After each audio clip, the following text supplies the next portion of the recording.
الحمد لله نحمده ونستعينه ونستغفره ونؤمن به ونتوكل عليه ونعوذ بالله من شرور أنفسنا ومن سيئات أعمالنا من يهده الله فلا مضل له ومن يضلل فلا هادي له ونشهد أن لا إله إلا الله وحده لا شريك له ونشهد أن سيدنا وسندنا ونبينا وحبيبنا وشفيعنا محمدا عبده ورسوله صلى الله عليه وسلم. أما بعد فقد قال الله سبحانه وتعالى في القرآن المجيد والفرقان الحميد أعوذ بالله من الشيطان الرجيم بسم الله الرحمن الرحيم والله يختص برحمته من يشاء والله ذو الفضل العظيم. وقال النبي صلى الله تبارك وتعالى عليه وآله وسلم قال الله عز وجل من عادى لي وليا فقد آذنته بالحرب أو كما قال صلى الله تبارك وتعالى عليه وآله وسلم. صدق الله تعالى وصدق رسوله النبي الكريم ونحن على ذلك لمن الشاهدين والشاكرين والحمد لله رب العالمين. وقال الله جل وعلا في مقام آخر في شان حبيبه مخبر آمر صلى الله عليه وسلم أعوذ بالله من الشيطان الرجيم إن الله وملائكته يصلون على النبي يا أيها الذين آمنوا صلوا عليه وسلموا تسليما. اللهم صل على سيدنا ومولانا وحبيبنا وشفيعنا محمد وعلى آل سيدنا ومولانا وحبيبنا وشفيعنا محمد بعدد كل ذرة 100,000 مرة وبارك وسلم وصل على جميع إخوانه من النبيين والصالحين. مولاي صل وسلم دائما ابدا على حبيبك خير الخلق كلهم هو الحبيب الذي ترجى شفاعته لكل يوم من الاهوال المتهمين. حمد و صلاۃ کے بعد برادر محترم فاضل جلیل عالم نبی استاد العلماء استاد الحفاظ القرآن حضرت علامہ مولانا قاری محمد عبد القیوم محمود نقشبندی دامت برکاتہ العالی، محترم اور معزز سامعین اور حاضرین بالخصوص علماء وقار اور طلاب علم، اللہ تعالیٰ کا فضل اور احسان ہے اور ہمارے مشفق و مہربان مخدوم و محترم جناب علامہ صاحب کا خاص طور پر شکریہ کہ انہوں نے آپ سے ہم کلام ہونے کا شرف اور موقع عطا فرمایا اور ایک ایسی ہستی کی یاد میں منعقدہ تقریب میں آپ سے ہم کلامی کا موقع عطا فرمایا جس کو دنیا غوث سمدانی محبوب سبحانی شیخ عبدالقادر جیلانی حسنی القطعی قندیل نورانی رضی اللہ تعالیٰ عنہ کے نام سے جانتی ہے اور یہ بڑی 11ویں شریف کہلاتی ہے. اور ظاہر ہے کہ یہ پہلی دفعہ یہ پروگرام نہیں ہو رہا، ہر سال ہوتا ہی ہوگا، اہل سنت کے معمولات میں ہے. تو اس موقع پر، اس عظیم موقع پر آپ سے ہم کلامی کا موقع دینا ہم سمجھتے ہیں کہ آپ کا ہم پر احسان ہے.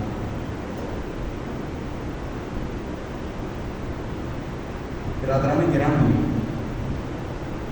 اللہ رب العزت نے مخلوقات کے سلسلے کو پیدا فرمایا. تمام مخلوقات علاوہ انسانوں اور جنات، تمام مخلوقات عالم پیدا ہوتی ہے. اس کا جو ضروری علم ہوتا ہے وہ اللہ تعالیٰ اس کو دے کر پیدا فرماتا ہے. اور حضرت انسان اور جنات کا ہمارا موضوع نہیں ہے، ویسے ہم انسان کی بات کرتے ہیں. انسان جاہل پیدا ہوتا ہے، انسان کچھ نہیں جانتا، باقی مخلوق عالم پیدا ہوتی ہے جو اس کی ضرورت کے علم ہوتا ہے وہ لے کر پیدا ہوتی ہے۔ آپ نے دیکھا کہ مرغی کا چوزا انڈے سے نکلتا ہے، آپ اس کے آگے گندم کے دانے ڈالیں، اناج کے غلے کے دانے ڈالیں اور پتھر اور کنکر ڈالیے، آپ دیکھیں گے کہ وہ غلے اور اناج کے دانے کھائے گا، وہ پتھر اور کنکر نہیں کھائے گا۔ اس کو اللہ نے یہ علم ودیعت کر کے پیدا کیا ہے کہ تیری غذا یہ چیز ہے۔ پیدا ہونے سے پہلے انڈے میں اس نے چیل اور کپڑے کو بلی کو نہیں دیکھا، لیکن پیدا ہوتے ہی انڈے سے باہر آتے ہی جب وہ دیکھتا ہے کہ بلی آتی ہے یا کبا یا چیل تو دوڑ کر اپنی ماں کے پروں کے نیچے چھپ جاتا ہے۔ اللہ نے اس کو یہ علم دے کر بھیجا۔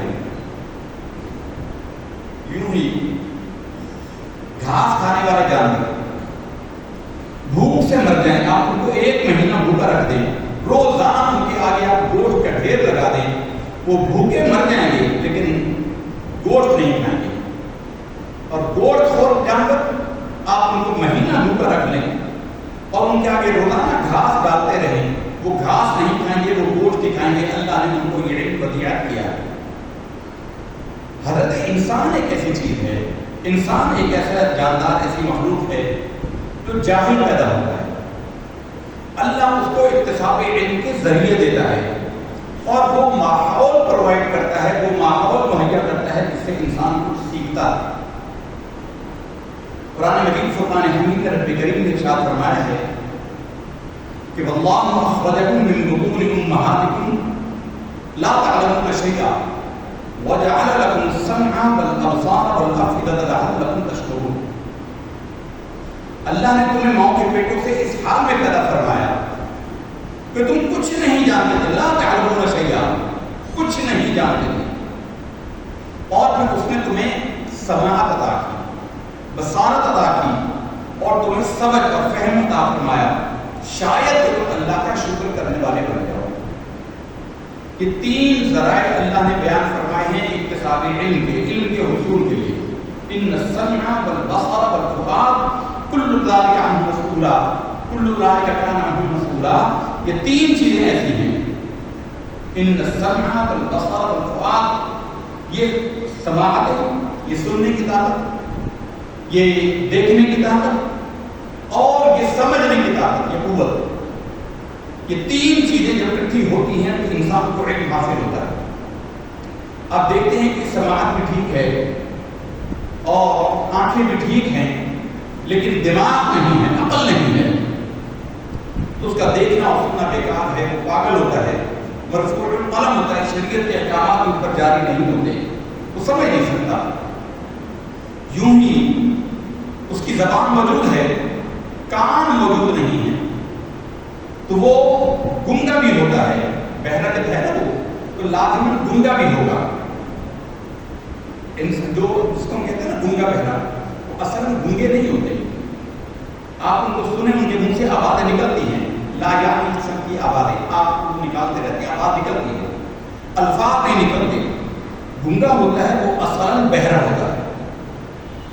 قاعدہ اللہ نے یہ بنایا ہے کہ جو سنتا ہے انسان وہ بولتا ہے، اگر وہ سن نہ سکے تو بول نہیں سکتا۔ اور اس کا تجربہ کیا ہندوستان کے اندر ایک بادشاہ گزرا، 50 سال حکومت کی، اکبر نام کا مسلمان تھا، مسلمان کے گھر میں پیدا ہوا، ملحد تھا، بے دین تھا، بادشاہ تھا، مطلق العنان تھا۔ اس نے یہ جاننے کے لیے کہ جو ہندوستان میں پیدا ہوتا ہے وہ ہندی بولتا ہے، ایران میں پیدا ہونے والا فارسی بولتا ہے، عرب میں پیدا ہونے والا عربی بولتا ہے، انگلستان میں پیدا ہونے والا انگریزی بولتا ہے، انسان کی فطری زبان کون سی ہے؟ یعنی انسان کو ان ماحول اس ماحول میں رہتا ہے وہ زبان بولتا ہے۔ اگر اس کو اس ماحول سے جدا کر دیا جائے، اس کو الگ کر دیا جائے، تو پھر ہم دیکھتے ہیں کہ اس کی زبان کون سی ہوگی۔ اس مقصد کے لیے اس نے 100 بچوں کا انتخاب کیا، 100 ایسی ماں سے وعدہ کیا، ماں باپ سے جن کا بچہ ہونے والا تھا کہ تمہارا بچہ پیدا ہوتے ہی تم ہمارے حوالے کر دینا، 4 سال شاہی محل میں ان کی پرورش ہوگی، محل کا ایک دور دراز کا گوشہ اس کے لیے مقرر کیا اور اس میں ان بچوں کو رکھا اور ان کی خدمت میں جو کنیزیں اور جو غلام اس کے لیے معمول کیے ان کو پابند کیا کہ وہ کلام نہیں کریں گے، کسی زبان میں گفتگو نہیں کریں گے. 4 سال اگر وہ دیکھیں گے کہ ان کی فطری زبان کون سی ہے جو بغیر سیکھے ان کی اپنی زبان ہے وہ کیا ہے. تو اس نے غلامیوں کو پابند کر دیا کہ جو بولے گا اسے سزا ملے گی. اور آپ جانتے ہیں کہ بادشاہ حکمران ہوتے تھے, جس کو چاہتے تھے بات بات میں گردن اٹھا دینا, ان کا تو شیوا ہے, تو کوئی حکم کی سرداری کی ضرورت نہیں کرتا تھا. تو اس نے ان بچوں کو رکھا 4 سال. 4 سال کے بعد بادشاہ ان کا جائزہ لینے کے لیے گیا کہ کس طرح کلام کرتے ہیں. بادشاہ گیا تو کوئی کسی قسم کا کلام کر ہی نہیں سکتے تھے, وہ اشاروں سے باتیں کرتے تھے. انہوں نے جو دیکھا نا اس کے دائر میں, وہ جو غلام تھے اشاروں سے پینے کی ضرورت ہے تو یوں کر دیا, کھانے پیو تو یوں مانگ لیا, اسی طرح جو ضرورتیں ہیں اشاروں سے وہ بتا دیتے تھے.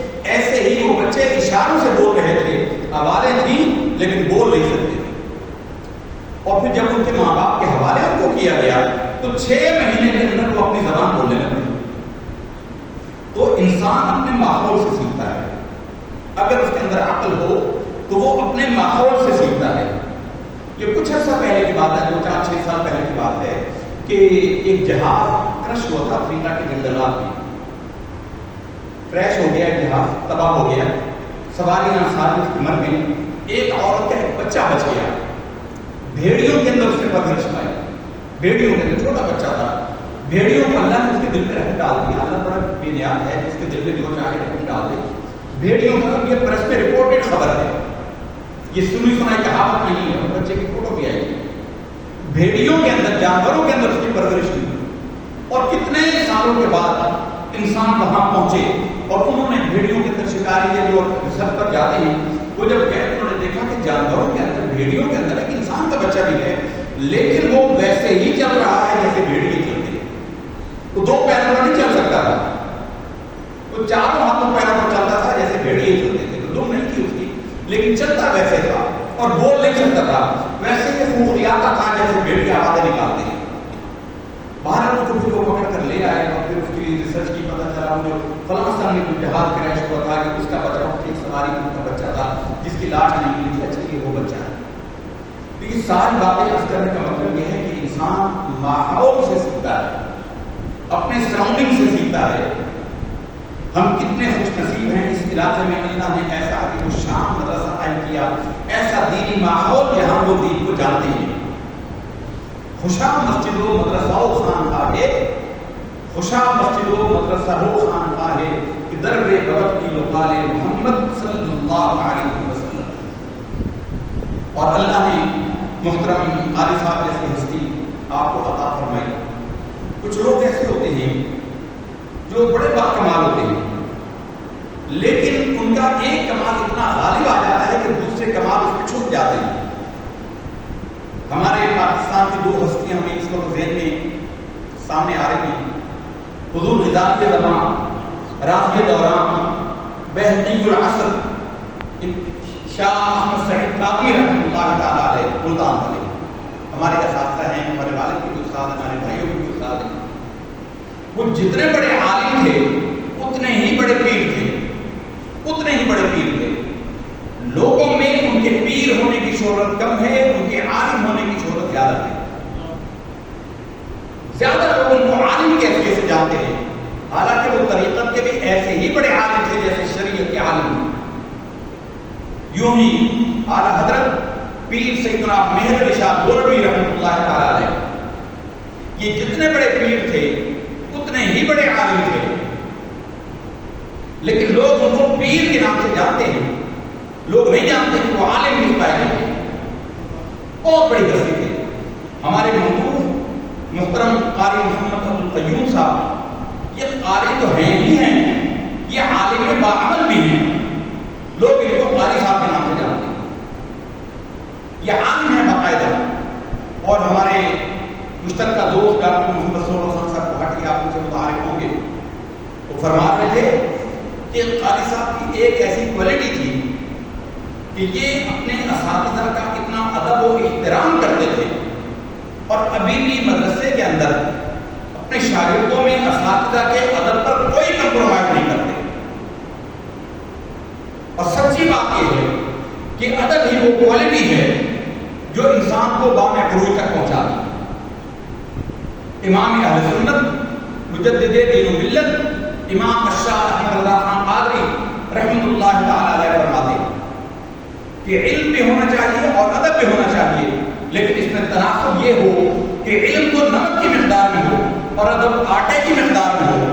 جیسے عورتیں آٹا گوندتے ہوئے تھوڑا سا نمک ڈال دیتی ہیں تاکہ آٹے میں ذائقہ پیدا ہو جائے، ایسے ہی علم تھوڑا ہو لیکن ادب زیادہ ہو تو پھر غوث اعظم بن جاتا ہے۔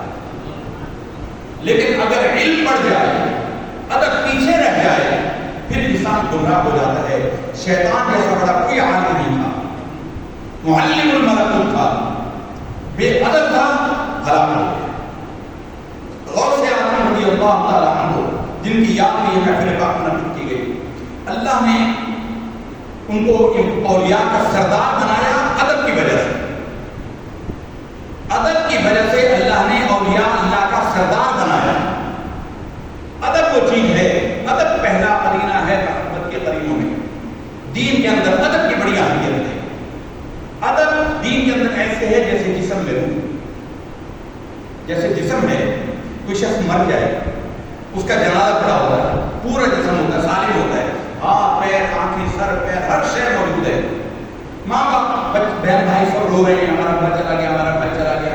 لوگ کہ کوئی عقلمند آ کر کہے کہ بھائی کہاں چلا گیا، یہ تو سامنے پڑا ہے، لوگ اسے جوتے ہی ماریں گے، اللہ کے بندے اس کی روح نکل گئی، روح نکل گئی۔ روح دین کے اندر ادب ہے، روح دین کے اندر، دین کا جسم، ہم آپ نماز روزے کو سمجھیں جیسے کہ جسم ہے دین کا، نماز روزہ حج زکات یہ جسم ہے، اس کے اندر جو روح ہے وہ ادب ہے۔ ادب دین کے اندر ایسے جیسے جسم میں روح ہے۔ قرآن مجید فرمان حمید میں اللہ رب العزت نے یہی بتایا ہے۔ افسوس یہ ہے کہ ہم قرآن کو غور و فکر سے نہ پڑھتے ہیں، نہ سنتے ہیں، نہ سمجھتے ہیں۔ ہم نے کئی جگہ یہ سوال کیا کہ جب کوئی شخص مسلمان ہوتا ہے، کلمہ پڑھ لیتا ہے، تو پہلا فریضہ اس پر کیا عائد ہوتا ہے؟ پہلا فرض کیا عائد ہوتا ہے؟ تقریباً کیا ہم نے تو جو بھی میرے سب نے کہا کہ کلمہ پڑھنے کے بعد سب سے پہلا فرض جو انسان پر عائد ہوتا ہے وہ ہے نماز۔ آپ سے بھی اگر پوچھیں آپ یہ کہیں کہ کلمہ پڑھنے کے بعد سب سے پہلا فریضہ جو انسان پر عائد ہوتا ہے وہ کیا ہے؟ سبھی کہیں گے نماز، لیکن قرآن یہ نہیں بتاتا۔ قرآن بتاتا ہے کہ ادب، کلمہ پڑھنے کے بعد سب سے پہلے پر ادب فرض ہوتا ہے۔ اِنَّا أَرْسَلْنَاكَ شَاهِدًا وَمُبَشِّرًا وَنَذِيرًا لِتُؤْمِنُوا بِاللَّهِ وَرَسُولِهِ وَتُعَزِّرُوهُ وَتُوَقِّرُوهُ وَتُسَبِّحُوهُ بُكْرَةً وَأَصِيلًا۔ اے حبیب صلی اللہ علیہ وسلم، ہم نے آپ کو حاضر و ناظر بنا کر بھیجا، گواہ بنا کر بھیجا۔ یہ اہل سنت شاہد کا ترجمہ کرتے ہیں۔ شاہد ایسے گواہ کو کہتے ہیں، دنیا میں بھی گواہ اسی کی معتبر ہوتی ہے جو دیکھنے والا ہو۔ کوئی شخص عدالت میں چلا جائے کسی شے کی گواہی دے اور کہے کہ میں نے سنا ہے کہ فلاں نے میری بات ہوئی ہے، عدالت اس کی گواہی مردود ہوتی ہے، رد کر دی جاتی ہے، تو نے دیکھا نہیں، چشمدید گواہ چاہیے۔ تو جو چشمدید ہوگا، ناظر ہوگا، دیکھنے والا ہوگا، اور حاضر کا مطلب موجود ہونا۔ ہمارے نبی قبر اطہر میں موجود ہے اور پوری کائنات کا مشاہدہ فرمانے والے۔ تو اس بنا پر شاہد کا ترجمہ ہمارے علماء نے کیا ہے حاضر و ناظر۔ اللہ اپنی شان کے مطابق حاضر و ناظر ہے۔ اللہ کے لیے حاضر و ناظر کا اطلاق کیا جائے گا تو تعبیر کی جائے گی، اس کے لیے وضاحت کی جائے گی کہ اللہ اپنی شان کے مطابق حاضر و ناظر ہے۔ امام راغب اصفہانی اس کا مطلب یہ لکھتے ہیں، حاضر وہ ہوتا ہے جو کسی جگہ پر اپنے جسم کے ساتھ موجود ہو اور اللہ جسم سے پاک ہے۔ تو اللہ کے لیے حاضر و ناظر کا اطلاق کریں گے تو اس کی تعبیر کی جائے گی کہ وہ اپنی شان کے مطابق حاضر و ناظر ہے۔ حاضر و ناظر کا صحیح اطلاق ہوتا ہی رسول اللہ پر ہے۔ تو قبر اطہر کے اندر حاضر ہے اور ناظر کائنات کو دیکھنے والے۔ ناظر کا مطلب ہوتا ہے کسی آلے کے ساتھ، آنکھ کے ساتھ کسی چیز کو دیکھنا، اور اللہ تعالیٰ آنکھ سے بھی پاک ہے، اللہ آلہ سے بھی پاک ہے۔ وہ کسی کیا کر ہوتا ہے؟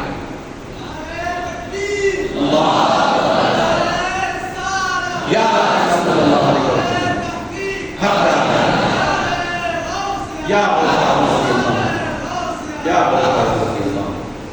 تو حاضر و ناظر رسول اللہ کا ترجمہ ہم نے کیا شاہد سے۔ اِنَّا أَرْسَلْنَاكَ شَاهِدًا وَمُبَشِّرًا خوشخبری سناتے والے، سناتے ہوئے خوشخبری سنانے والے، ونذیرا ڈر سنانے والے، ڈرانے والے نہیں، ڈر سنانے والے۔ اعلیٰ حضرت نے ترجمہ کیا ڈر سنانے والے، کہ اللہ کی نافرمانی کرو گے تو اس کے نتیجے میں تمہیں یہ عذاب آئے گا۔ ڈر سنانے والے، حضور ڈراتے تھوڑی ہیں، حضور کوئی خوفناک تھوڑی ہیں، حضور تو ایسے حسین و جمیل ہیں کہ کسی آنکھ نے دیکھا ہی نہیں، کسی ماں نے جنا ہی نہیں۔ ڈر سنانے والے۔ اب دیکھیے ایک ایک جملے کے اندر ادب سکھایا ہے۔ انا ارسلناک شاہدا ومبشرا ونذیرا، ہم نے آپ کو بھیجا حاضر و ناظر بنا کر اور آپ کو مبشر بنا کر اور نذیر بنا کر، لتؤمنوا باللہ ورسولہ، بھیجا اس لیے ہے تاکہ تم لوگ ایمان لے آؤ اللہ اور اس کے رسول پر۔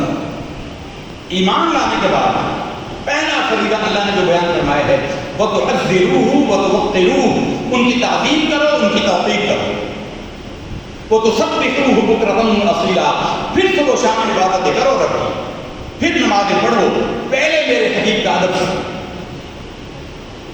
پہلا فریضہ جو کلمہ پڑھنے کے بعد مسلمان پر عائد ہوتا ہے وہ اللہ کے محبوب کا ادب ہے۔ اور اسی طرح اس کا جو ضد ہے بے ادبی، ادب کی ضد ہے بے ادبی، اور اللہ نے اپنے حبیب کی بے ادبی کو کتنا بڑا وبال قرار دیا۔ قرآن مجید ہے سورہ حجرات میں اللہ رب العزت فرماتا ہے لا تقدموا بین یدی اللہ ورسولہ، اللہ اور اللہ کے رسول سے آگے نہ بڑھو۔ اللہ سے آگے کوئی بڑھ نہیں سکتا، مراد ہے اللہ کے رسول سے آگے بڑھنا، اور آگے بڑھنے سے مراد یہ ہے کہ حضور سے پہلے کوئی کام نہ کرو، حضور سے پہلے کوئی کام نہ کرو۔ ایک صحابی نے کہا گیا کہ حضور سے پہلے کو قربانی کر دی تھی، اس کے پس منظر میں یہ آیت نازل ہوئی۔ ایک تفسیر میں شان حضور بیان کیا گیا کہ حضور نے مشورے کے لیے لوگوں کو بلایا تھا، صحابہ کرام جمع تھے، ابھی حضور نے رائے طلب نہیں کی تھی، صحابہ کرام آپس میں مشاورت کر رہے ہیں کہ حضور نے اگر پوچھا تو میں یوں کہوں گا، ایک نے کہا میں یوں کہوں گا۔ اللہ نے فرمایا کہ میرے حبیب کی بارگاہ میں یہ ادب نہیں ہے، لا تقدموا بین یدی اللہ ورسولہ، میرے نبی سے آگے نہ بڑھو، میرے نبی نے تمہیں بولنے کا حکم نہیں دیا، تم بولے کیسے؟ واتقوا اللہ ان اللہ سمیع علیم، یا ایھا الذین آمنوا، اے ایمان والو، لا ترفعوا اصواتکم فوق صوت النبی، اپنی آوازوں کو نبی صلی اللہ علیہ وسلم کی آواز سے بلند نہ کرو، ولا تجہروا لہ بالقول کجہر بعضکم لبعض، اور آپس میں بھی گفتگو کرتے ہوئے میرے حبیب کے سامنے اونچی آواز سے بات نہ کرو۔ اگر تم نے ایسا کیا ان تحبط اعمالکم وانتم لا تشعرون، تمہارے سارے عمل غارت ہو جائیں گے، تمہیں پتہ نہیں چلے۔ اب بندہ رب کی بارگاہ میں عرض کرے کہ اے اللہ، ہم نے نمازیں تیری پڑھی تھی، تیرے نبی کی نماز نہیں پڑھی، عبادت اللہ کا حق ہے، نماز اے اللہ تیری پڑھی تھی، روزہ تیرے لیے رکھا تھا، حج تیرے لیے کیا تھا، زکوٰۃ تیرے نام پر دی تھی، اے اللہ تیرے حق میں تو کوئی کمی نہیں ہوئی، انجانے میں غفلت ہو گئی، تھوڑی سی تو بے ادبی ہو گئی، تو اے اللہ ہماری عبادتیں کیوں غارت ہو گئی؟ تو فرمایا کہ تو جاہل تو یہ سمجھا ہی نہیں کہ سب سے بڑی عبادت میری بارگاہ میں میرے حبیب کا ادب ہے۔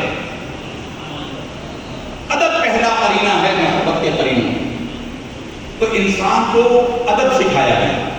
انسان اور حیوان میں فرق کیا ہے؟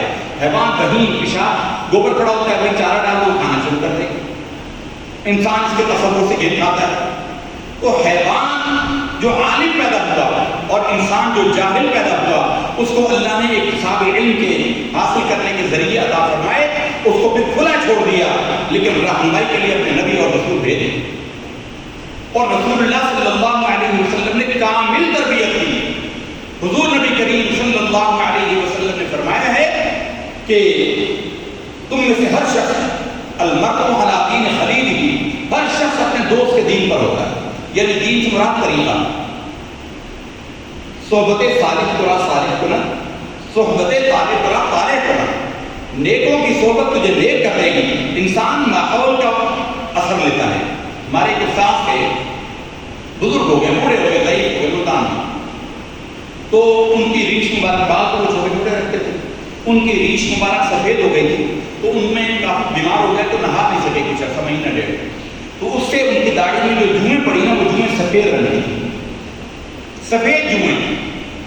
درختوں پر پلنے والے کیڑے آپ نے دیکھو گے سب رنگ کے ہوتے ہیں، تو جس ماحول میں وہ رہتے ہیں ویسا ماحول کا اثر ان کا رنگ آ جاتا ہے۔ جوئیں بھی سفید ہوتی ہیں، حالانکہ جو کالے رنگ کی ہوتی ہیں، لیکن داڑھی سفید بھی اس میں رہنے کی وجہ سے وہ سفید ہو گیا. ماحول کا ایسا اثر ہوتا ہے کہ وہ انسان پر لازمی اثر انداز ہوتا ہے. اس لیے اللہ رب العزت نے قرآن مجید میں بھی اور احادیث نبویہ رسول اللہ صلی اللہ علیہ وسلم نے بھی بہت مثالوں سے اس کو واضح فرمایا. حضور نبی کریم صلی اللہ علیہ وسلم نے فرمایا المرء علی دین خلیلہ فلینظر احدکم من یخالل. ہر انسان اپنے دوست کے طریقے پر ہوتا ہے.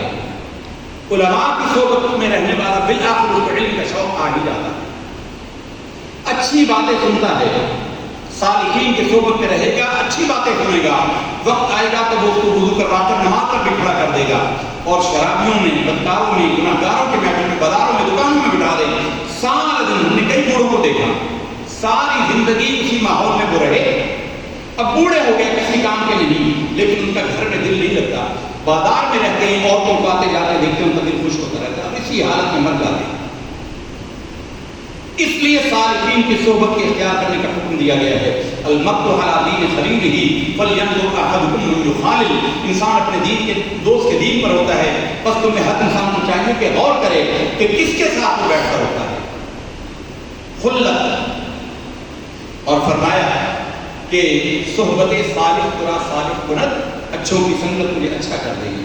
ہمیں ایک بات یاد آ جاتی ہے اس موقع پر. ہندوستان کے اندر ایک بزرگ تھے, اپنے مریدین کے ساتھ بیٹھے ہوئے تھے, اپنے مریدین کے ساتھ بیٹھے ہوئے تھے, مالٹے بیچنے والا گزرا. اور آپ جانتے ہیں کہ قدیم اردو میں مالٹے کو سنترا کہتے ہیں. سنترا کہتے تھے, وہ سنترے بیچ رہا تھا, نعرے لگا رہا تھا, باتیں لگا رہا تھا, اچھے سنترے, اچھے سنترے, اچھے سنترے, اور سب سن رہے تھے.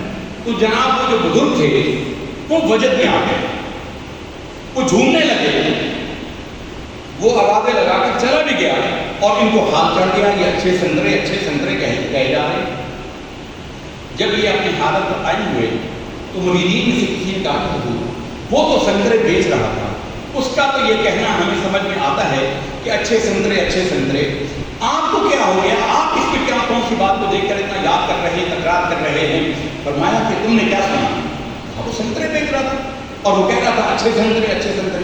فرمایا تم نے اس کے سنتروں پر نظر ڈالی, میں نے اس کے الفاظ پر غور کیا, وہ کیا کہہ رہا ہے, اچھے سنگ کرے, اچھوں کے ساتھ لگنے والے تیر جاتے ہیں, اچھوں کے سنگ لگنے سے تیر جاتا ہے بندہ. اچھوں کی صحبت اختیار کی, اصحاب کہف کا کتا جنت میں چل گیا. اللہ کے نبی سے عداوت کی اس عالم نے جو زمانے میں اس میں ہم جانتا تھا, بلعم بن باعور, قرآن مجید میں فرماتا ہے کہ اس کو کوئی تشریف ڈال دے, امتحان علیہ یلحق او تترکہ یلحق, تو اس کو روٹی ڈال دے یا نہ ڈالے, یہ زبان نکال کر ہانپتا ہی رہے گا. یہ اس کے حق میں نازل ہوئے, بلعم بن باعور کے حق میں نازل ہوئے. عالم تھا, اس میں آپ جانتا تھا, موسیٰ کے خلاف ہو گیا, اللہ نے اس پر کتے کی کیفیت وارد کر دی, زبان سے نکل گئی تھی اور ہلاک ہو گیا. حدیث شریف میں ہے کہ قیامت کے دن اصحاب کہف کے کتے کو اس کا جسم عطا کیا جائے گا, کیونکہ انسانی جسم کا شرط ہے, اس کا جسم اصحاب کہف کو دیا جائے گا, اور اصحاب کہف کے کتے کا جسم بلعم بن باعور کو دے کر جہنم میں ڈال دیا جائے گا. تو ادب وہ بڑی چیز ہے جو بتانے کی بات ہے, وہ ادب ہے. غوث اعظم رضی اللہ تعالیٰ عنہ, اللہ تعالیٰ کی بارگاہ کے اولیاء کے سردار ہیں, ان کو جو مقام و مرتبہ حاصل ہوا یہ ادب کی وجہ سے حاصل ہوا.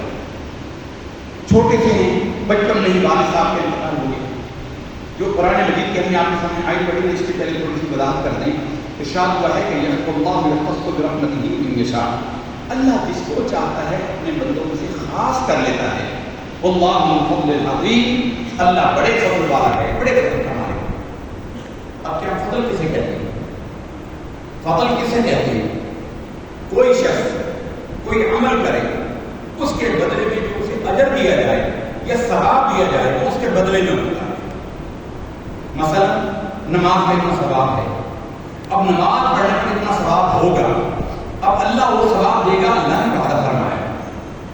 ثواب میں کمی ہو سکتی ہے, زیادتی بھی ہو سکتی ہے, وہ بندے کی کیفیت کے مطابق ہوگی. بندہ اللہ سے کہے گا کہ اللہ اس نے نماز تو پوری پڑھی, اجر میں کمی کیوں ہے, تو اللہ فرما دے کہ اس کے خشوع و خضوع میں کمی تھی, طہارت میں توجہ میں کمی تھی, نماز کے اندر اس کی توجہ کے ہدایت میں بھٹک رہی تھی. تو جو کسی عمل کے بدلے میں چیز دی جائے وہ اجر کہلاتا ہے, اجرت کہلاتی ہے, یہ ثواب کہلاتا ہے. اور جو بغیر کسی نعمت کے کسی سلے میں اللہ اپنی جناب سے عطا فرما دے وہ فضل ہوتا ہے۔ بخاری شریف کی مشہور حدیث ہے، بخاری شریف کے 10ویں جلد اتفاقاً آگے رحمۃ تعالیٰ ہو گئی۔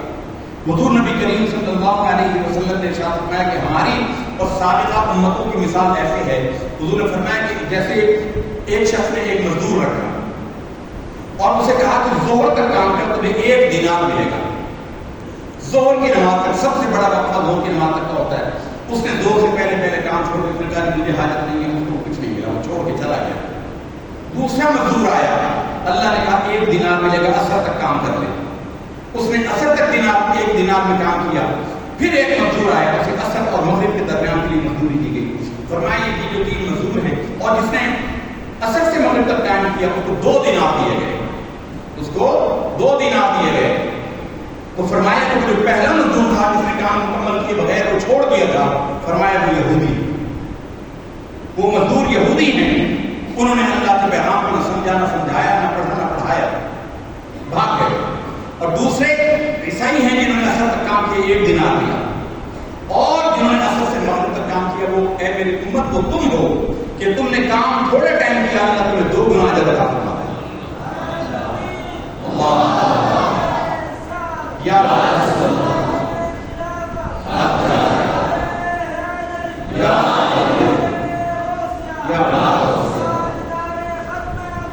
زندہ باد، زندہ زندہ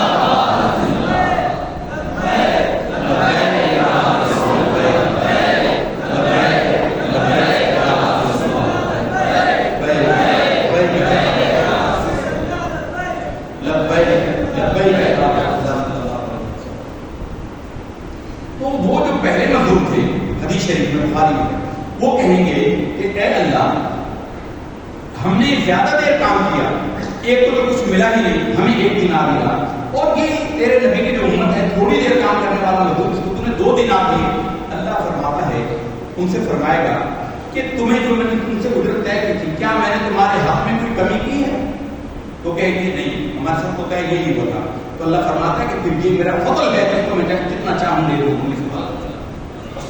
تو فضل وہ ہوتا ہے جو بغیر کسی اجر کے، بغیر کسی اجرت کے، بغیر کسی بدلے کے پیسے ہی عطا کر دیا جائے۔ تو یہ جو نبوت ہوتی ہے یہ ٹوٹل وہابی ہوتی ہے، نبوت ٹوٹلی وہابی ہوتی ہے، اللہ کی عطا سے ہوتی ہے۔ کوئی شخص چاہے ساری اب تو ہے نبوت کا دروازہ بند ہی ہو گیا، اب تو کسی نبی کے آنے کا امکان ہی نہیں ہے، کسی قسم کا نبی تشریعی ہو، ذلی ہو، بروزی ہو، کوئی نبی اب آ ہی نہیں سکتا۔ لیکن جب نبوت کا سلسلہ جاری تھا حضور نبی کریم صلی اللہ علیہ وسلم سے پہلے، تو کسی نے کتنی عبادت کی ہو، ساری زندگی عبادت میں گزار دے، وہ یہ اس کا کسب ہے، کسب کہتے ہیں کمائی کو، عمل کو۔ اس نے کمائی کی تو کمائی کے بدلے میں اللہ نے کسی کو نبی نہیں بنایا۔ نبوت وہابی ہے، اللہ پہلے نبی بناتا ہے، عمل تو بعد میں کرتے ہیں۔ اللہ اعلم حیث یجعل رسالتہ، اللہ خوب جانتا ہے کہ اس نے رسول کس کو بنانا ہے، اس نے رسالت کہاں رکھنی ہے۔ نبوت اور رسالت یہ خالص وہابی ہوتی ہے۔ ولایت 2 قسموں پر ہوتی ہے، ولایت 2 قسموں پر ہوتی ہے۔ ایک بندہ محنت کر کے، کسب کر کے ولی بن جاتا ہے، بن سکتا ہے، زندگی بھر گناہ بھی کرتا رہے، کسی نبی کی کسی ولی کی نگاہ پڑ گئی، جیسے غوث اعظم کی نگاہ پڑ گئی، چوری کرنے آئے، سامان گھر سے گٹری رکھے، بنا چلی گئے۔ غوث اعظم رضی اللہ تعالیٰ عنہ نے جب اس کو کئی بار اس نے ایسا کیا سامان رکھا تو غوث اعظم رضی اللہ عنہ آ گئے، کہا کہ اللہ کے بندے کیا کر رہا ہے؟ پورا واقعہ کیسے سمجھ نہیں آئے گا۔ ایک شخص آیا، غوث اعظم رضی اللہ عنہ کے بعد حضرت مرید ہونا چاہتا، فرمایا کہ تیرا حصہ میرے پاس نہیں ہے۔ انہوں نے کہا تو رہنمائی، فرمایا کہاں میرا حصہ؟ فرمایا کہ فلاں چوک پر کھڑا ہو جا، آدھی رات کے بعد جو شخص وہاں سے گزرے گا وہ تیرا پیر ہوگا۔ اب وہ بندہ وہ مرید صادق تھا، لوگوں کو پیر بننے کے شوق ہے، مرید بننا نہیں آتے۔ جتنے مرید ہیں نا ان میں 90-95% مرید ہوتے ہیں، میم کی زبر سے مرید، مرید میم کے پیش سے نہیں ہوتے۔ جو ارادت میں ہوتا ہے وہ مرید ہوتا ہے، اور اکثر جو ہے وہ مرید ہوتے ہیں۔ مرید کا مطلب ہوتا ہے سرکش ہوتے ہیں، شیطان کو کہا گیا ہے مرید، سرکش شیطان. وہ شخص ارادت مند تھا، مرید تھا، چوک پر کھڑا ہو گیا. آدھی رات دکان میں بازار بند ہو گئے، وہ کھڑا ہے. غوث اعظم نے فرمایا نا میرا پیر آئے گا. آدھی رات کے بعد وہاں سے ایک چور گزرا. اس نے دیکھا تو پکڑ لیا، کہا جناب میرے پیر صاحب کہاں جا رہے ہیں، مجھے مرید کرے. اب وہ گھبرا گیا چور. انہوں نے کہا یار میں چوری کرنے جا رہا ہوں، یہ مجھے پیر کہہ رہا ہے، اللہ کے بندے میں پیر نہیں ہوں. وہ کہتے ہیں غوث پاک نے فرمایا تو میرا پیر ہے ہی ہے، تو مجھے مرید کر. یہ جتنی جان چھوڑا ہے اتنا اصرار کر. اس نے کہا کہ اس نے دیکھا کہ جان چھوڑتا. انہوں نے کہا اچھا تو ٹھہر جا، میں کام جا رہا ہوں، واپس آ کر تجھے مرید کرنا. وہ چلا گیا اپنے کام، جو اس نے واردات نہیں کرنی تھی کر کے وہ اپنے گھر چلا گیا. دوسرے راستے سے اسے یاد ہی نہیں. 2 دن 3 دن یہ بندہ یہی کھڑا ہے. پیشاب پخانے کے لیے جائے تو کہہ جائے دکاندار کو کہ یہاں سے میرے پیر نے گزرنا ہے، کو بتانا کہ میں پیشاب کرنے گیا، وہ بھی آ. گھر نہ جائے کھانا کھانے، گھر والوں کو پتہ کیا وہ وہاں روٹی کا کھانا لے کر آئے. گھر نہ جائے کہ میرے پیر نے آنا ہے، وہ مجھے کہہ کے گئے میرا پیر ہے، وہ آئے گا ضرور. غوث اعظم رضی اللہ تعالیٰ کے گھر ایک رات کو چوری کرنے چلا گیا. وہ چور ایک دن غوث اعظم کو پتہ چلا بڑا پیسہ ہے تو ان کے پاس وہ چوری کرنے چلا گیا. اب جب ان کا سامان چوری کر کے گٹھڑی سر پہ رکھے، بینائی چلی گئی، گندا ہو گیا. وہ گٹھڑی نیچے رکھی، بینائی باہر ہو گئی. 2-3 بار ایسا ماجرا ہوا تو غوث اعظم رضی اللہ تعالیٰ کمرے میں آ گئے، لائٹ جلائی اور کہا کہ اللہ کے بندے کب تک یہ کام کرتا رہے گا، تیرا مرید جو چوک میں ابھی تک تیرا انتظار کر رہا تھا. وہ قدموں میں گر گیا اور کیا حضور مجھے معاف کر دیجیے. فرمایا میں نے تو معاف کیا، وہ بندہ جو تیرے رات تک رہا ہے، جو مرید ہو رہا ہے، اس کو تو مرید کر لے. کیا حضور میں کہاں سے کیے، آپ کو پتا ہے میں تو چور ہوں، آپ کے گھر میں چوری کرنے آیا تھا. آپ نے فرمایا جا آج تمہیں اللہ کا ولی بنا دیتے ہیں. وہ اس کو سینے سے لگا دیا اور نعمت منتقل کر دی. چہرہ ان کا دل، اس کا دل نورانی کر دیا. اور یہ پنجابی میں محاورہ ہے چور و قطب، یہ کسی چور کی وجہ سے یہ واقعہ ہوا ہے، وہ قطب بن گیا. اب یہ غوث اعظم نے فرمایا کہ وہ چوک پر کھڑا ہے. جب یہ آدمی رات کے بعد وہاں پر چوک پر گزرا تو وہ مرید کھڑا ہوا تھا، آگے بڑھ کے تربوچ لیا. ان کا پیر صاحب نے اتنے دن سے انتظار کر رہا تھا، آپ کہاں چلے گئے تھے، میں تو مرید ہونے کے لیے کھڑا ہوں. تو وہ بہادر اسرار میں یہ واقعہ لکھا ہے کہ وہ چور جو ہے وہ اس مرید کے ہاتھ چومتا تھا اور مرید اپنے پیر کے ہاتھ چومتا تھا. پیر کہتا تھا تیرے سبب سے اللہ نے مجھے ہدایت دی، اور وہ کہتا تھا مجھے تو غوث اعظم کی وجہ سے تجھ جیسا پیر ملا، اور وہ پھر صالح خدا بن گیا. ایک نگاہ سے یہ کسبی ولایت، یہ وہابی ولایت ہوتی ہے. اس نے کوئی عمل ایسا نہیں کیا، یہ وہابی ولایت ہوتی ہے.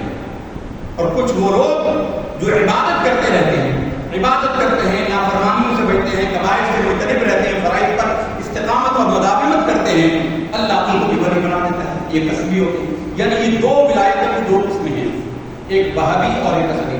نبوت تو کسبی ہو نہیں سکتی، ولایت کسبی ہو سکتی ہے، لیکن کچھ ولی وہ ہوتے ہیں جن کو مادر ذات ولی کہتے ہیں، جو ماں کی پیٹ سے ولی اللہ کے طور پر پیدا ہوتے ہیں. غوث اعظم رضی اللہ تعالیٰ عنہ مادر ذات ولی پیدائش سے پہلے کے ولی ہیں.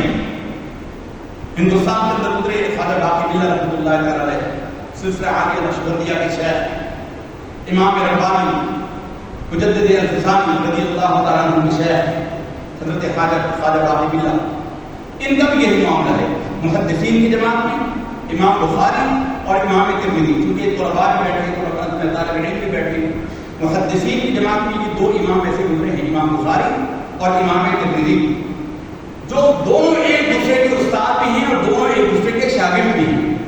اور ان کا یہ قول ہے دونوں کا. امام بخاری فرماتے ہیں کہ اے ترمذی مجھے سمجھ نہیں کہ میں نے تم سے زیادہ سیکھا ہے یا تو نے مجھ سے زیادہ سیکھا ہے. امام بخاری نے امام ترمذی سے حدیثیں روایت کی ہیں.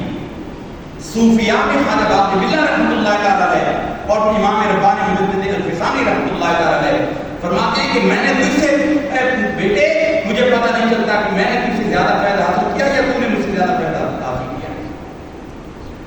ادھر غوث اعظم رضی اللہ تعالیٰ چور کو قطب بنا دیا، یہ وہابی ہے، اللہ کی عطا سے کثرت سے بھی ہوتی. غوث اعظم رضی اللہ تعالیٰ یہ پیدائش سے پہلے کے ولی ہیں.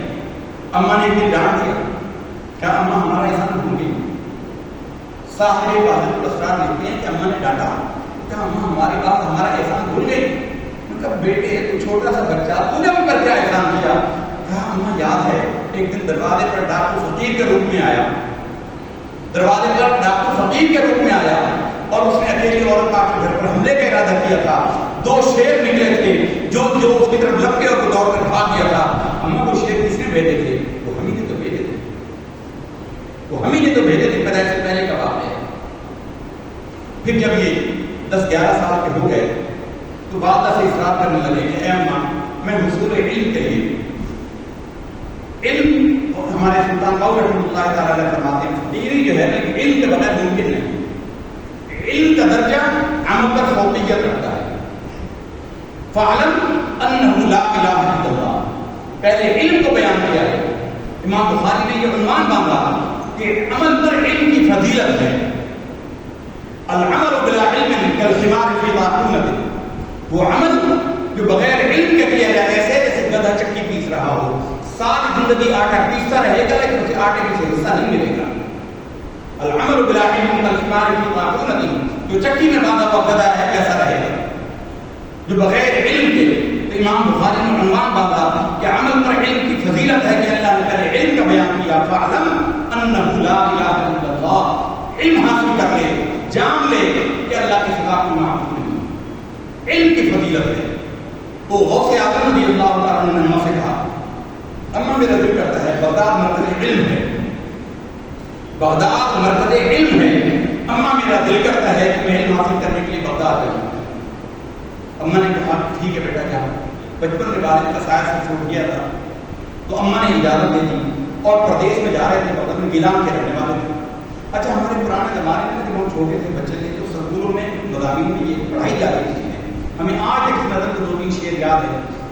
بہت سال گزرے ہیں اس بات کو، سبھی سچ بتاتے ہیں اس بات کو کہ لڑکا تھا ایک شہر گیلان میں، یہ گیلان ہے ملک ایران میں، یہ پوری نظم تھی۔ تو اماں نے 40 دینار ان کی جیکٹ کے اندر سے سلائی کر دی، ان کی جیکٹ میں بیٹا پردیش میں جا رہا ہے اور وہاں جا کر تیری پیسوں کی ضرورت ہوگی، یہ 40 دینار دیتے ہیں، میں پتہ کرتی ہوں کہ قافلہ جانے والا ہو ان کے ساتھ بھیج دوں۔ جب قافلہ بغداد جا رہا تھا، تجارت کے سفر میں پیدل سفر ہوتے تھے یا گھوڑوں پر یا بیل گاڑیوں پر، تو قافلہ جا رہا تھا، انہوں نے کہا میرا یہ چھوٹا بچہ ہے بغداد جانا چاہتا ہے ان کو لے جاؤ۔ اس زمانے میں قافلے جو پیدل جاتے تھے راستے میں ڈاکو کا حملہ مل جاتا، لٹ جاتے تھے قافلے، مشہور بات ہے۔ جب یہ قافلے کے ساتھ درمیان میں کہیں گئے، ماں نے بیٹے کہا بیٹا 2 باتیں یاد رکھو، اور بابا فرید الدین مسعود گنجشن رحمۃ اللہ تعالیٰ علیہ فرماتے ہیں کہ ولایت اور تصوف کی جو بنیاد ہے وہ 2 باتوں پر ہے، 2 اصولوں پر ہے، صدق مقام، عقل حلال۔ زبان کے تو سچ بولے، ہزار خوف ہوں زبان و دل کی رفیق، یہی رہا ہے حضرت سے قلندروں کا قریب۔ اقبال کہتا ہے ہزار خوف ہو زبان و دل کی رفیق، جو دل میں ہے وہی زبان پر ہے، یہی رہا ہے حضرت سے قلندروں کا قریب۔ قافلے کے ساتھ جا رہے ہیں، درمیان میں ڈاکہ پڑ گیا، رات میں پڑاؤ کیا ہوا تھا، صبح قافلہ چلنے لگا تو ڈاکو نے حملہ کر دیا، ڈاکو نے سارا اسباب لوٹ لیا۔ جاتے جاتے بچے 10 سال کے بچے، تو جاتے جاتے ڈاکو نے مذاق سے کہہ دیا ہاں میرے بیٹے تیرے پاس میں کچھ ہے؟ انہوں نے کہا ہاں ہے میرے پاس۔ وہ رک گیا، کیا ہے تیرے پاس؟ کہا میرے 40 دینار ہیں۔ اس نے تلاشی لی، جیبوں میں تھے نہیں، اس نے کہا عجیب دلیر بچہ ہے، ڈاکو سے مذاق کر رہا ہے۔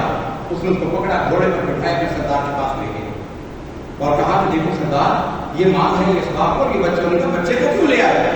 کہا ہم سے مذاق کرتا ہے، ڈرتا نہیں، ہم سے مذاق کر رہا ہے اور کہتا ہے کہ میرے پاس 40 دینار ہے۔ سردار نے کہا بچے کہاں تیرے دینار؟ کہا میری جیکٹ میں سلائی کی ہوئی۔ انہوں نے کہا اس کی جیکٹ اتارو اور اس کو ادھیڑو، جب ادھیڑا تو چھن چھن کرتے 40 دینار نیچے آ رہا ہے۔ وہ ڈاکو کا سردار حیران ہو گیا، انہوں نے کہا بیٹے یہ کیا ہے؟ تو نے چھپائے ہوئے تھے، ہمیں تو ملے ہی نہیں تھے، ہم نے تو تلاشی لے لی تھی، جیبیں تلاش کر لی تیری، لباس تلاش کر لیا، نہیں تھے، تو نہ بتاتا تو ہمیں پتہ ہی نہ لگتا، تو نے یہ کیوں بتایا ہمیں؟ تو نے کہا میری اماں نے مجھے ایک نصیحت کی تھی بیٹے، تو اس نے کہا تھا بیٹے کبھی جھوٹ نہ بولنا، تو میں اپنے ماں کے کیے ہوئے وعدے کو چھوڑ نہیں سکتا تھا، بس یہ کہنا تھا دل سے جو بات نکلتی ہے اثر رکھتی ہے، پر نہیں طاقت پرواز مگر کرتی ہے، اس کے پر نہیں ہوتے لیکن پرواز کی طاقت اللہ تعالیٰ کی بارگاہ میں قبولیت کا اثر رکھتی ہے۔ اس نے کہا کہ اپنے ساتھ میں دیکھو بچے کو، یہ چھوٹا سا بچہ اپنے ماں کی نافرمانی نہیں کر رہا، اور ہم نے کتنا عرصہ اللہ کی نافرمانی کی ہے. اس نے سارا سامان اپنی شاگردوں کو دیا، ڈاکٹر کو جاؤ یہ واپس کراؤ، میرا تمہارا ساتھ نہیں ہے. میں اس بچے کے ہاتھ پر توبہ کرتا ہوں. یہ آپ سے پہلی کرامت کا ثبوت ہوا. وہ ڈاکو طائب ہو گیا. جب غلاموں نے دیکھا، اس کے ملازمین نے دیکھا، کہا سردار تو نے توبہ کی، ہم نے بھی توبہ کی، ہم برائی میں تیرے ساتھ تھے، اچھائی میں بھی تیرے ساتھ ہوں گے. پورا ڈاکوں کا جو قافلہ تھا وہ سارے کا سارا طائب ہو کر اللہ کے نیک بندے بن گئے.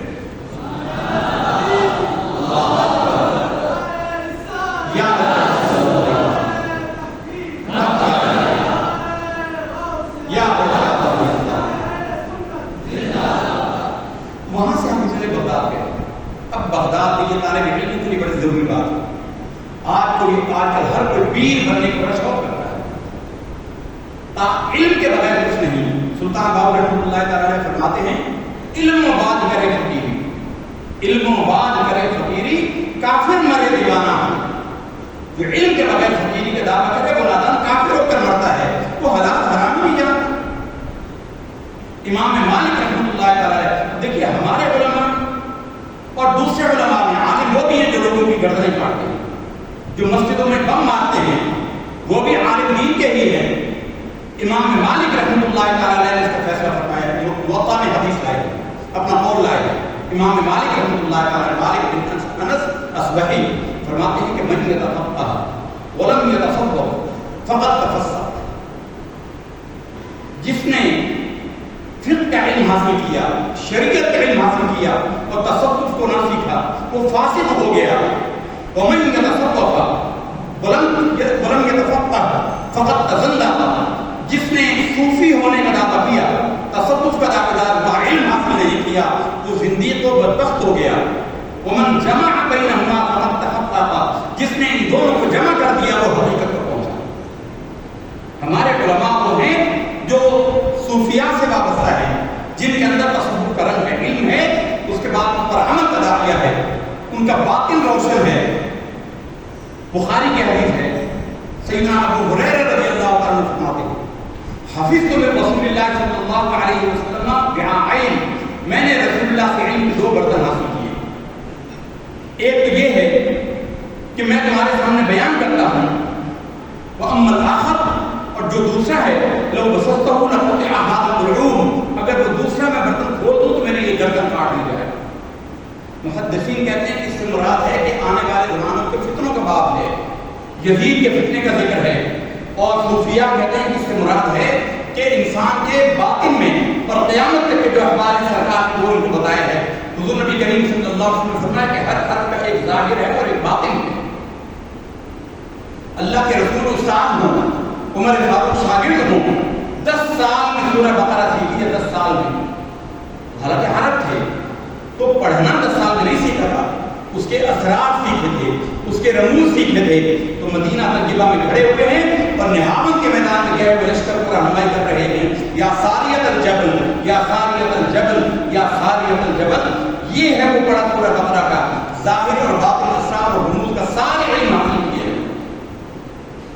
ہمارے علماء الحمدللہ تعالی ظاہر اور باطن کے عالم ہوتے ہیں، باطن بھی روشن ہوتے ہیں.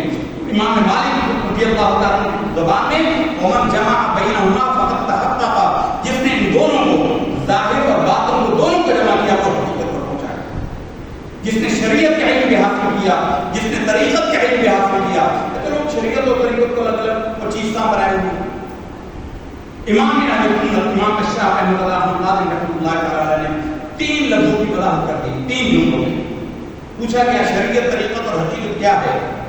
انہوں نے فرمایا کہ اقوال مصطفیٰ کا نام شریعت ہے، حضور کا فرمودہ شریعت ہے، حضور کا طریقہ طریقت ہے، حضور کے جو اعمال ہیں وہ طریقت ہے، اور اس سے جو اقوال مرتب ہوتے ہیں وہ حقیقت ہے.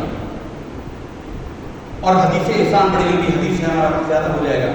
تو عرض کرنے کا مطلب یہ کہ غوث اعظم اس حالت میں علم حاصل کرنے کے لیے گئے، پردیش میں ماں کو چھوڑ کر گئے، ترک وطن کیا.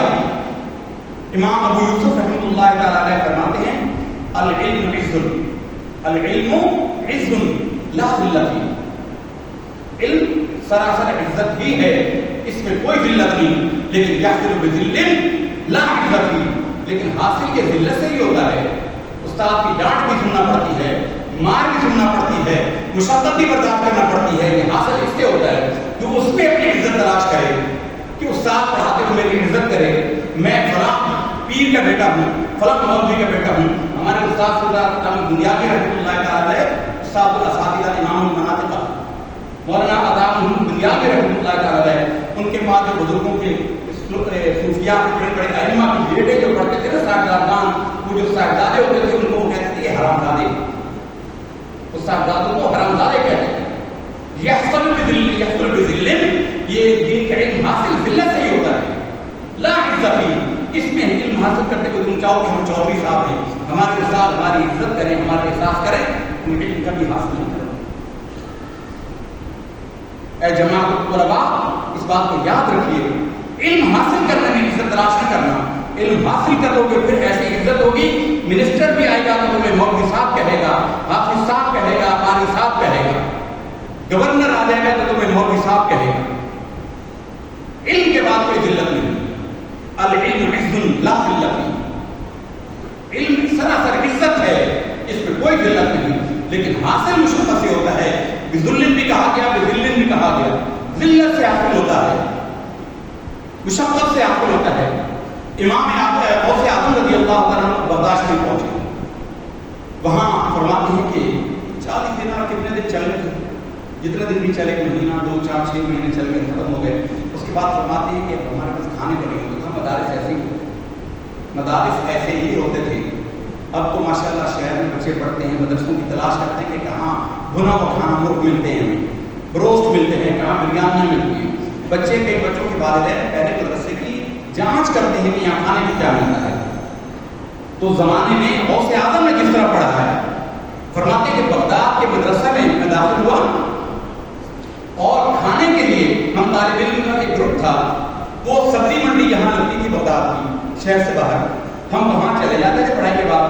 سبزی بیچنے والے سبزی بیچ کے چلے جاتے تھے، اور جو شلجم کے پتے، مولیوں کے پتے، گاجروں کے پتے اور ساگ جو بچا ہوتا تھا، جو جلا سڑا ہوتا تھا، گلا سڑا ہوتا تھا، ہم وہ جمع کر کے لے آتے تھے، اس کو پکاتے تھے اور کھا لیتے تھے.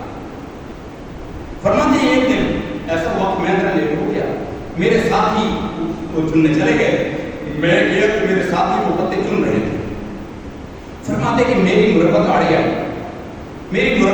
آئی کہ میں ان کے تھوڑے سے میں ہدایت میں حصہ دار بن گیا. میں واپس آ گیا اور مسجد میں بیٹھ گیا. مسجد میں ایک سکون تھا، اس کی کارڈ لے کر بیٹھ گیا اور بھوک سے میرا برا حال. یہ غوث اعظم ہیں رضی اللہ تعالیٰ عنہ. فرماتے میں بیٹھ گیا، اتنے میں ایک اجنبی آیا. اس نے آ کر مسجد میں دایا. میں دیکھا میری نظر، اس کی نظر مجھ پہ نہیں پڑی. میں نے دیکھ لی. وہ آیا، اس نے ادھر ادھر دیکھا، اس کو نظر نہیں آیا. اس نے اپنے کھانے کا ٹفن کھولا اور کھانا نکال کر کھانے لگا. فرماتے ہیں کہ بھوک کا مجھ پر اتنا غلبہ تھا کہ وہ نوالا اٹھا کے منہ میں ڈالتا تھا تو میرا منہ بے اختیار کھل جاتا تھا. سوال کرنے کی ضرورت نہیں تھی. ہاتھ پھیلانے کی عادت نہیں تھی. ہاتھ نہیں پھیلایا، بے اختیار بشری تقاضا تھا، غالب ہو گیا تو بھوک کی شدت سے منہ کھل جاتا تھا. فرماتے ہیں کہ اس بندے کی کچھ دیر بعد نظر پڑ گئی ان پر. ان کا بچے آؤ میرے ساتھ کھانا کھاؤ. میں نے دل میں کہا، میں چلا تو گیا، میں نے دل میں کہا کہ اے اللہ، آج تک تو نے مجھے کسی دوسرے کا احسان نہیں کیا، آج میں اس کا احسان نہیں ہو جاؤں گا. ظاہر ہے کہ مجھے کو محاورہ ہے، کھائے منہ شرمائے آنکھ. جب میں اس کا کھانا کھا دوں گا تو میری نگاہیں اس کے آگے جھک جائیں گی. اے اللہ، آج تک تو نے مجھے کسی کا محتاج نہیں کیا. اللہ تیری مرضی ہے. اور جب دعوت دی جائے، حدیث میں ہے سرکار نے فرمایا کہ بھوک اور جھوٹ کو اکٹھا نہ کرو، اور دعوت کو دے تو دعوت کو قبول کرو. اب اس کو انکار نہیں کر سکتے تھے، چلے گئے. لیکن دل میں یہ احساس تھا، آج تک کسی کا میں نے احسان نہیں اٹھایا، آج اس بندے کو میں نے احسان اٹھاؤں. فرماتے کہ میں وہاں بیٹھ کے کھانے میں باتیں چلی. کھانے میں نے پوچھا کہ کہاں سے آیا. اس نوجوان سے پوچھا. انہوں نے کہا کہ میں آیا ہوں ایران سے. میں نے کہا ایران میں کہاں سے؟ ایران آپ کا مطلب تھا. کہا ایران میں کہاں سے؟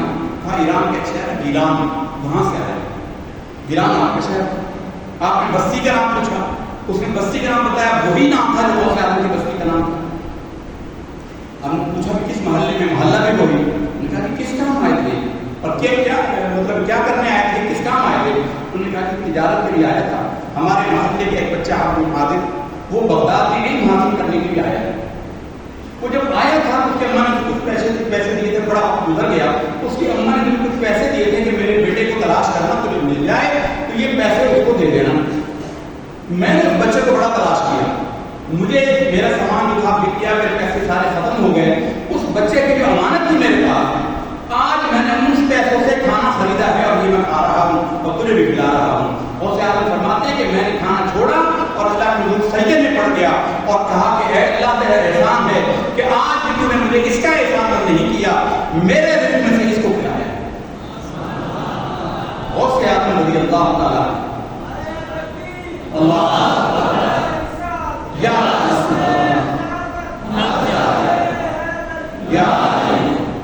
تو اس طریقے سے علم حاصل کیا. فرماتے ہیں کہ دوران طالب علم میں 3 دوستوں کا ایک گروپ تھا, ہم سبق ہوں گے. ایک بڑا تیز و قرار تھا, زبان دانی کا بڑا دھنی تھا, بڑا کلام میں ماہر تھا. اور ایک میں تھا اور ایک ہمارا تیسرا دوست تھا. ہمیں پتہ چلا کہ فلاں جگہ ایک اللہ کا نیک بندہ ہے, اللہ کا ولی ہے. ہم نے تینوں نے کہا کہ چلو چلتے ان کی زیارت کرتے ہیں. میں نے جا کے پیش کیا, میں نے ان کی دعوت دی, چلو اللہ کے ولیوں کی زیارت عبادت, صالحین کی زیارت عبادت ہے. حدیث شریف کے اندر ہے 4 چیزوں کو دیکھنا عبادت ہے, 4 چیزوں کو دیکھنا عبادت ہے. فرمایا کہ بیت اللہ کو دیکھنا عبادت, مصحف کو دیکھنا عبادت. ماشاءاللہ آپ حافظ ہیں, قاری ہیں, زبانی قرآن پڑھتے ہیں. حدیث شریف میں جو دیکھ کر پڑھتا ہے اس کو زبانی پڑھنے والے 2 گنا اجر ملتا ہے. جب آپ منزل یاد کریں تو زبانی کریں سبحان اللہ, لیکن ویسے عادتاً تلاوت کریں تو دیکھ کر کریں. ایک حرف کی 20 نیکیاں ہو جائیں گی, دیکھنے کی الگ, پڑھنے کی الگ. ان کے بعد سے پڑھے کام سنیں گے تو 30 نیکیاں ہو جائیں گی. انگلی لگا کر پڑھو گے تو 40 نیکیاں ہو جائیں گی. تو غوث اعظم رضی اللہ عنہ فرماتے ہیں کہ ہم تینوں دوست چلے تو وہ جو بڑا بولنے والا تھا, بڑا تیز و فغان تھا, اس نے کہا کہ چلو چلتے ہیں کہ جو پیر فقیر ہوتے ہیں ان کے پلے کچھ نہیں ہوتا, ان کے پلے کچھ نہیں ہوتا. آج میں تمہیں ان کی حقیقت بتاؤں گا, میں سوال کروں گا اور وہ جواب نہیں دے سکے گا. آج میں بھری بیٹھ کے ان کو رسوا کر کے چھوڑوں گا. اور صاحب نے کہا کہ بڑی بے ادبی ہے ایسی بات ہے. دوسرے نے کہا کہ اچھا میں خیر یہ تو نہیں کروں گا, لیکن میں اس کا علمی مقام و مرتبہ, علماء اپنے جیسا کسی کو سمجھتے نہیں ہیں. جو علماء ہوتے ہیں صرف علماء ہوتے ہیں جن میں اندر تصوف و طریقت نہیں ہوتی, وہ اپنے جیسے کسی کو سمجھتے نہیں. کیونکہ میں سوال کروں گا, میں اس کا علمی مقام و مرتبہ جانچنے کے لیے سوال کروں گا کہ اس کو علم میں کتنا درد ہے. غوث اعظم رضی اللہ تعالیٰ فرماتے ہیں کہ میں نے کہا کہ نہیں بھائی یہ تمہارا خیالات تمہیں مبارک, میں تو اللہ کے نیک بندہ سمجھ کر اس کی زیارت کو جا رہا ہوں. یہ ہے ادب.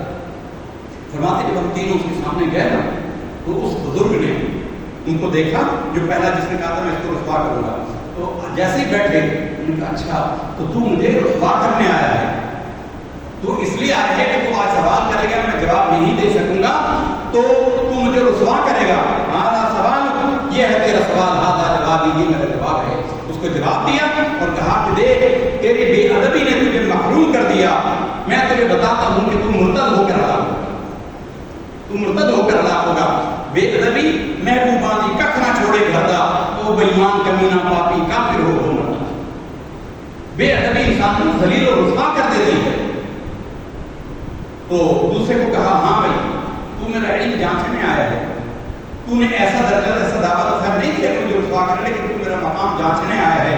ہم تجھے یہ کہہ دیتے یہ تیرا سوال ہے, یہ میرا جواب ہے, لیکن تیرے اس بے ادبی کی وجہ سے ہم تجھے یہ کہتے ہیں کہ تیرا دین سے کوئی تعلق نہیں رہے گا, تو گردن دنیا میں دھنس جائے گا.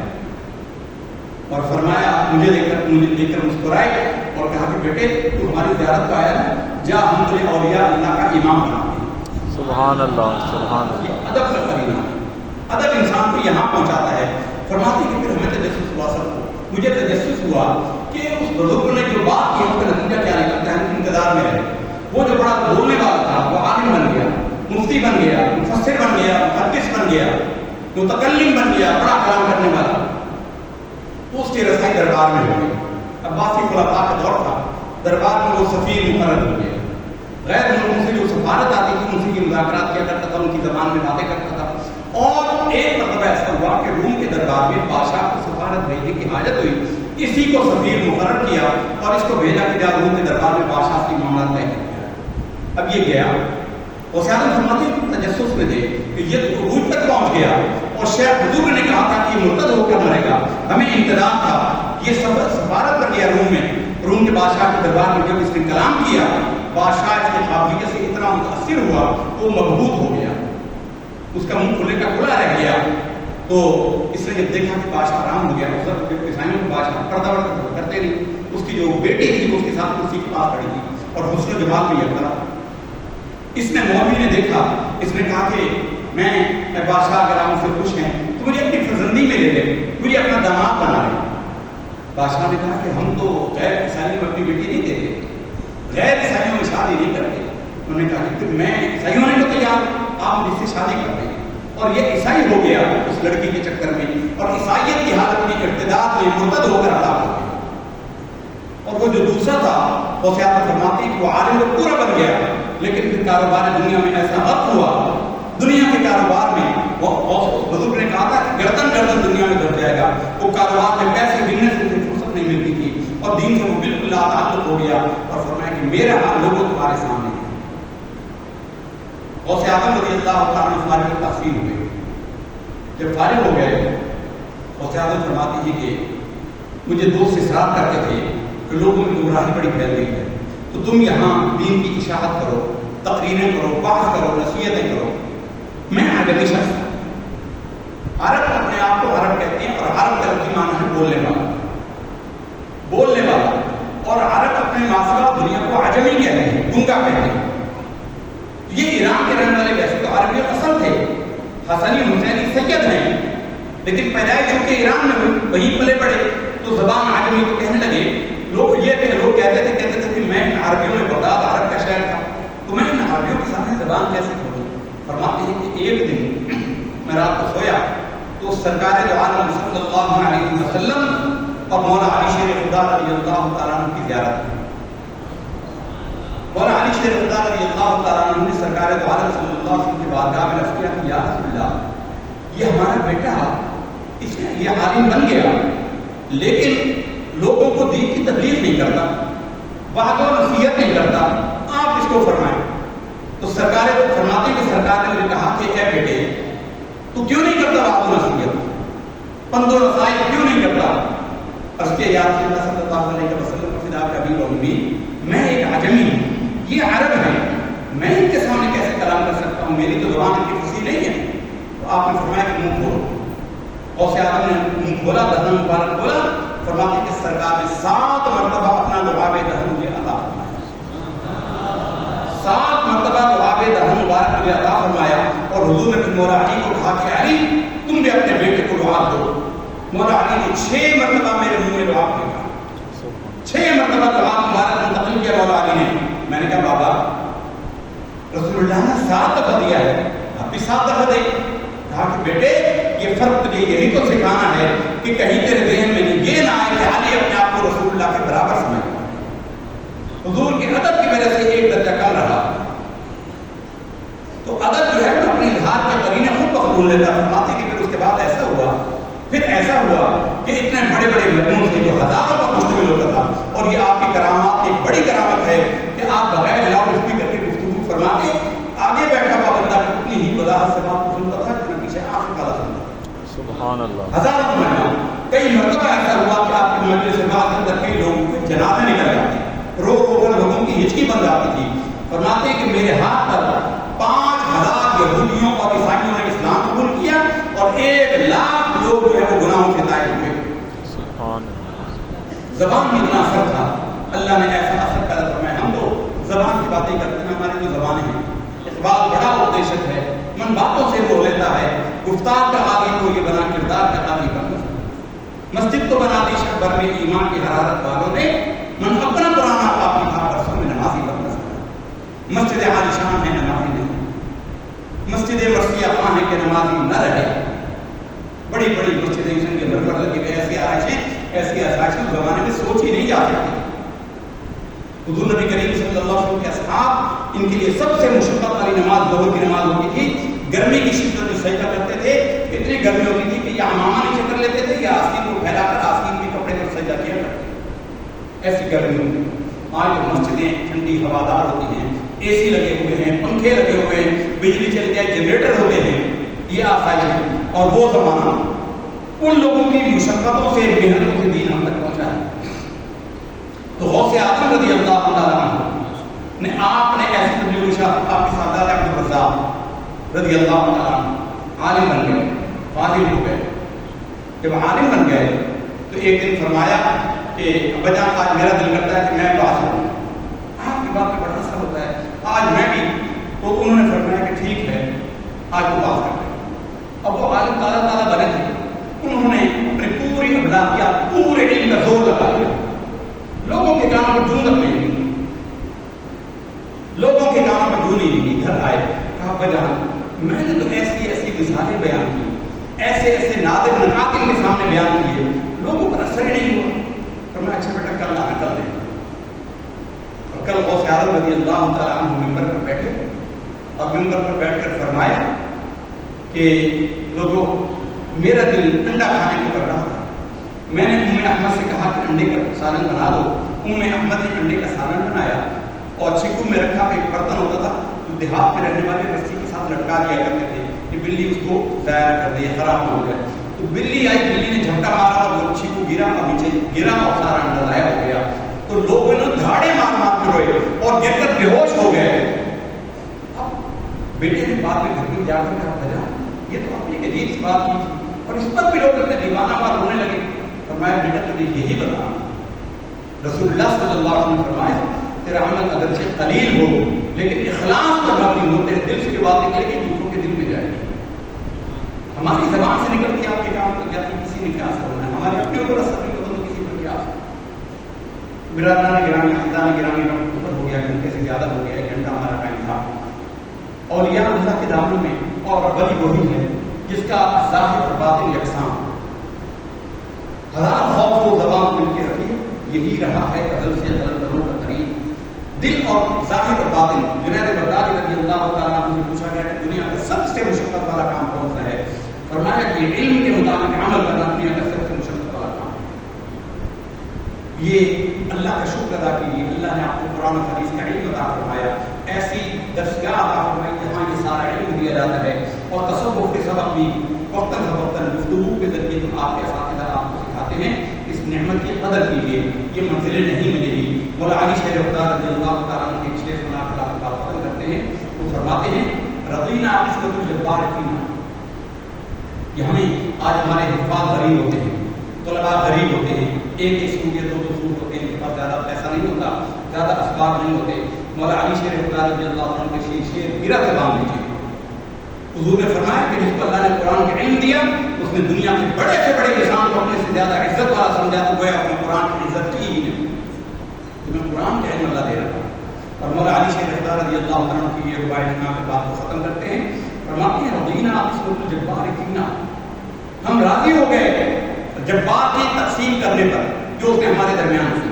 رضینا عصمت الجبار فینا، اللہ نے جو تقسیم کی ہے، جو نصیب لکھے ہیں، ہم اس پر راضی ہو گئے۔ رضینا عصمت الجبار فینا لنا علم وللجہال مال، اللہ نے ہمارے لیے علم مقدر کیا ہے، جاہلوں کے لیے اللہ نے مال مقدر کیا ہے۔ فإن المال يفنى عن قریب، یہ مال وہ ہے کہ ہم قریب فنا ہو